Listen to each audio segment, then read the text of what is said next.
This channel does not promote any violent, harmful, or illegal activities. All content provided by this channel is meant for an educational purpose only.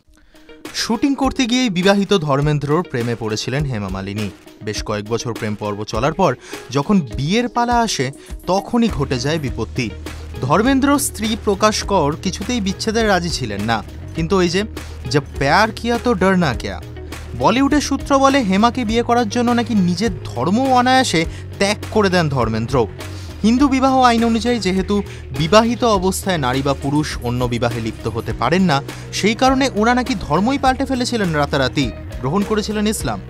শরিয়ত আইন বলে ইসলাম ধর্মাবলম্বী পুরুষ একই সময়ে 4টি বিবাহ করতে পারেন। তাই হেমাকে বিয়ে করার ক্ষেত্রে প্রকাশ কর বিচ্ছেদ না দিলেও অসুবিধা হয়নি ধর্মেন্দ্রর। তবে ধর্মান্তকরণের কারণে দুটি নতুন নাম নিতে হয় তাদের। ধর্মেন্দ্রর নতুন নাম হয় দেলোয়ার খান, অন্যদিকে হেমার নতুন নাম হয় আয়েশা। যদিও এই দুটি নাম পরবর্তীতে আর ব্যবহার করেননি তারা, এমনকি ইসলাম ধর্ম পালন করতেও দেখা যায়নি তাদের। মুসলিম ধর্ম পরিবর্তিত হওয়া নিয়েও কোনোদিন প্রকাশ্যে মুখ খুলতে দেখা যায়নি তাদের। বহুদিনের বিবাহিত জীবন তাদের। এই দীর্ঘ সময়টা সুখে দুঃখে একসঙ্গে কাটিয়ে দিয়েছেন তারা। তাদের 2 সন্তান রয়েছে। অন্যদিকে সৎ ছেলেদের সঙ্গেও সম্পর্ক মন্দ নয় হেমা মালিনীর। TV9 Bangla digital.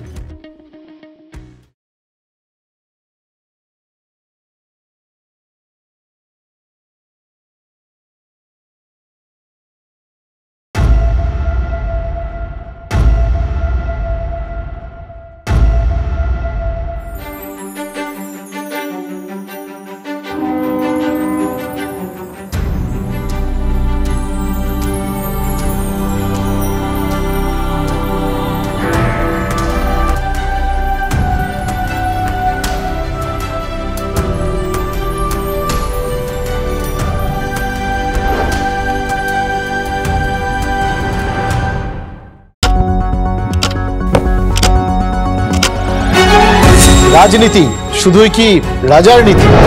রাজা উজিরের চোখে নয়, আপনার আমার চোখে সমাজের ছবি। কঠিন কথা সহজভাবে না বললেই নয়। প্রতিদিন রাত 9টায় TV9 বাংলায়। TV9 বাংলা না দেখলেই নয়।